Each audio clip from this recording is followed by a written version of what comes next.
días, compañeros. Nosotros vamos a presentar el tema de desarrollo. Nuestros temas en general van a tratar sobre la manera en la que dibujan los niños. Todos tenemos al menos hemos visto alguna vez cómo es que los niños, un dibujo de un niño que es bastante sencillo. Usan círculos para la cabeza, medios círculos para las orejas y un gran rectángulo para el cuerpo, tal vez simples palitos para representar las manos y los pies. Pero si los miras con cuidado, puedes llegar a preguntarte de dónde vienen estas figuras. ¿Cómo es que el niño se le ocurre representar al cuerpo con una figura geométrica? Tal vez es porque sean demasiado sencillas, tal vez porque alguien en algún lugar les dijo que debían de dibujar así. Y con los siguientes temas que vamos a presentar, vamos a tratar de responder a esta pregunta. La primera teoría que se aborda en la lectura es la teoría intelectualista.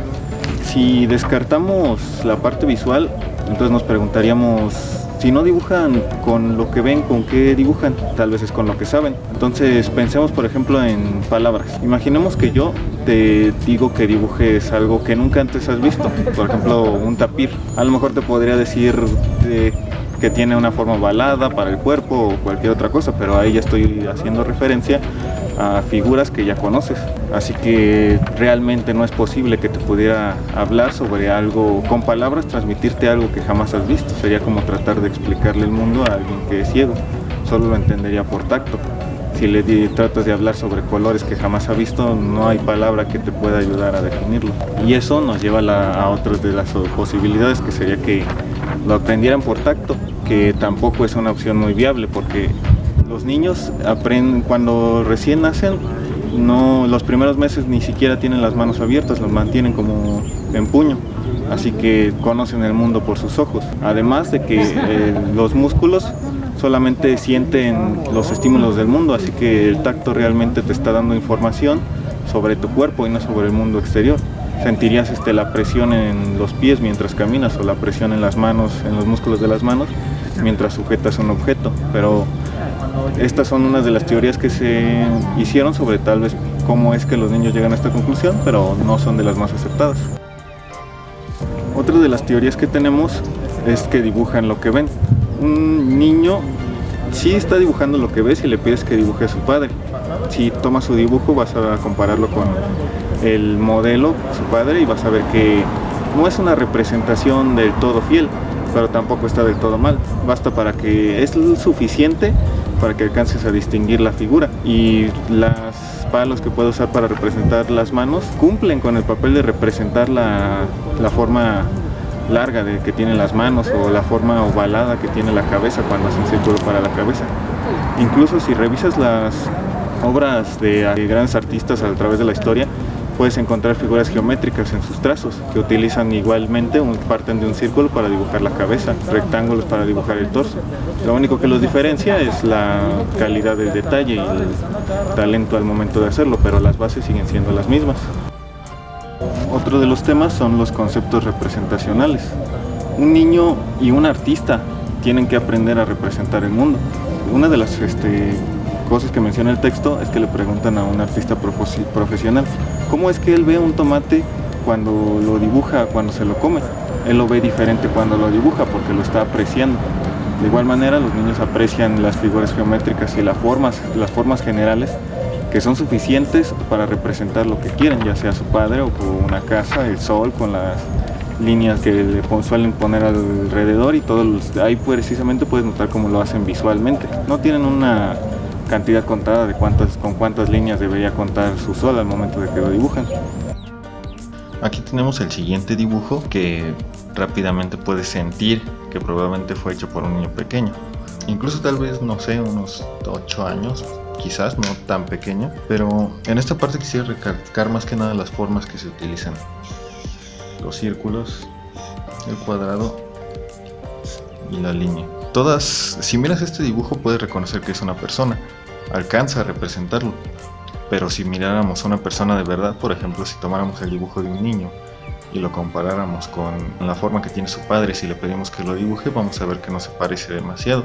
Y eso es una de las cosas que hace preguntarse, entonces, ¿de dónde se le ocurrieron usar estas formas o representarlo de esa manera? Y aunque exploramos diferentes opciones anteriormente, A final de cuentas, la más convincente y por eliminación terminó siendo que simplemente por la vista. Él vio a su padre y decidió representarlo porque con estas formas era más que suficiente para que se alcanzara a reconocer lo que intentaba expresar. Y eso es muy interesante, en especial cuando revisamos cómo es que se haría un dibujo de forma más profesional.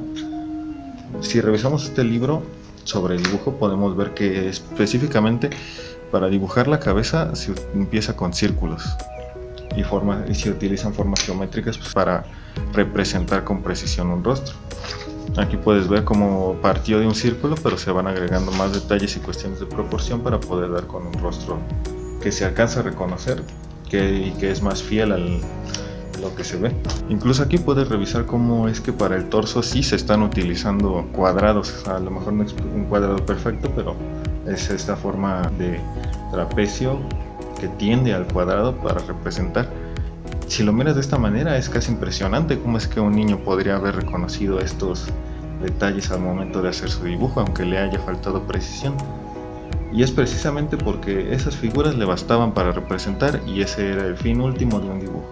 No necesitaba más ni menos. Lo que es interesante, pues yo tendría la teoría personal de que incluso quizás estas figuras las habría aprendido de las caricaturas. Normalmente el triángulo, el círculo y el cuadrado son figuras básicas que se usan al momento de hacer un personaje, pero no solo menciona a los dibujos de los niños, también estaban tomando en cuenta los dibujos rupestres y otros de civilizaciones no muy avanzadas, por lo que mi teoría quedaría descartada.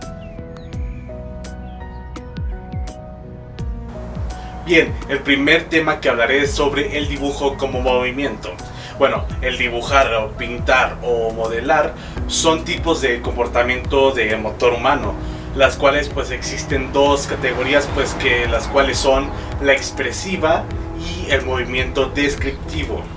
El primero que hablaré es del movimiento expresivo, que bueno, pues para el niño los garabatos que hace no representan nada, solo son actividades que les permiten ejercitar sus miembros, en donde cada trazo hacia adelante o hacia atrás deja rasgos visibles en la hoja, ya que esto hace que sea una experiencia emocionante.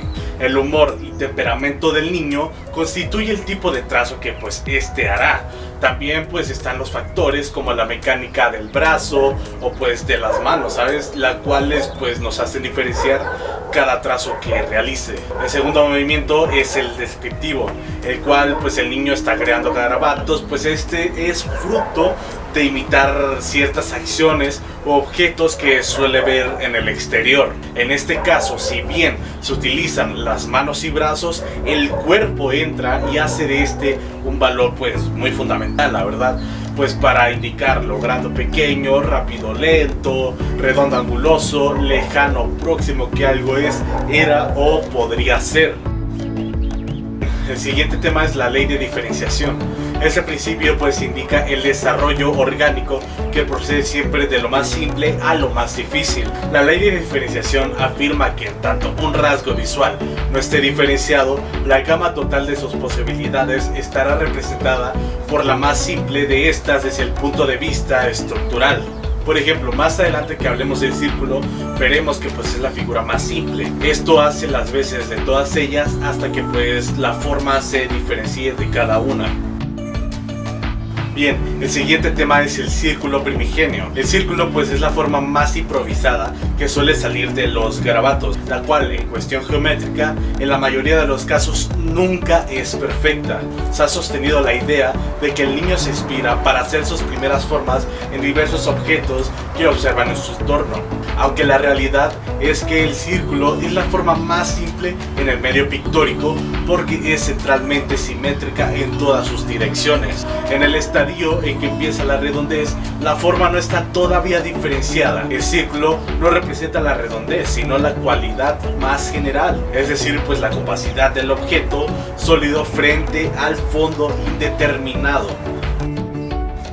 Bueno, mi último tema es vertical y horizontal.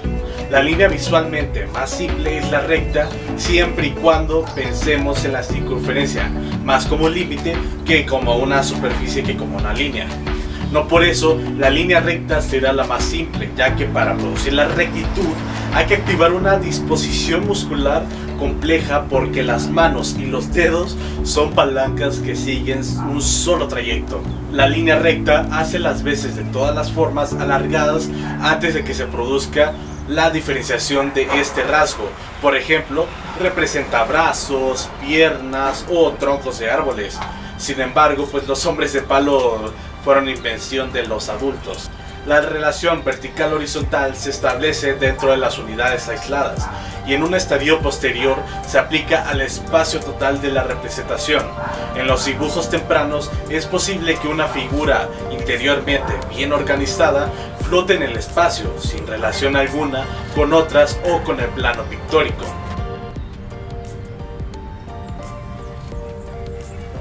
Oblicuidad.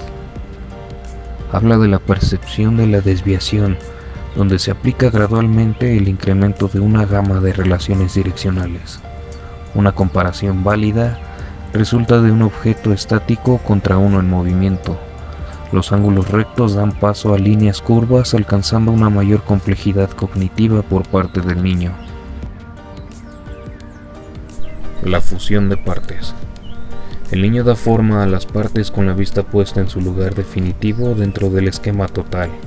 El análisis le permite trabajar cada momento concretamente en una dirección muy simple.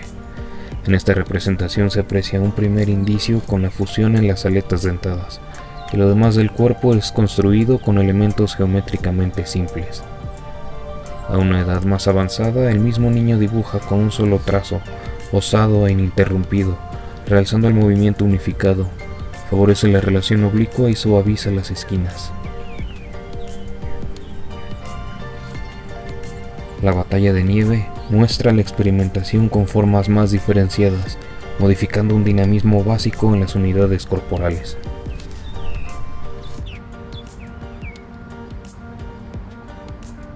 Cuando se habla del tamaño, la representación visual nos lleva a esperar que las proporciones sean como aparentan o como el dibujante intenciona, aludiendo a la carencia de destreza o el descuido para explicar desviaciones en el tamaño. Se esperan variaciones basadas en la intención, siendo la jerarquía un elemento fundamental. El tamaño realista tiene una pertinencia porque la identidad perceptual no se apoya demasiado en el tamaño. Aquí dos ejemplos dibujados. Los elementos están vinculados como el tamaño de las manos similar entre ellas, aun siendo estas de mayor tamaño en proporción a la persona. Hola, Miguel.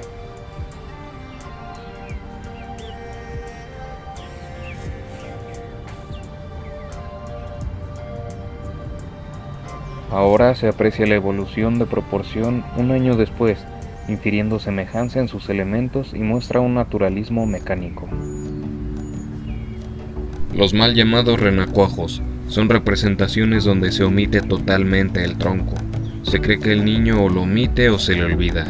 La realidad es que no está diferenciado y los detalles están contenidos.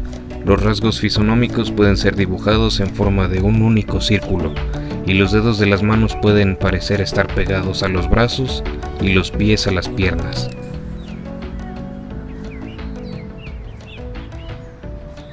Introducción a dos dimensiones. La ley de diferenciación nos lleva a esperar que la distinción en las representaciones gráficas entre vistas bidimensionales y tridimensionales no existe desde el primer momento. En la vista bidimensional, al ser la más simple, es no marcada y sirve indiscretamente para ambas. Nada hay al principio que distinga la profundidad de falta de profundidad, objeto plano de dotado volumen. Las cualidades especiales de un plato están tratadas del mismo modo que de un balón, y todas las cosas se encuentran a la misma distancia del observador.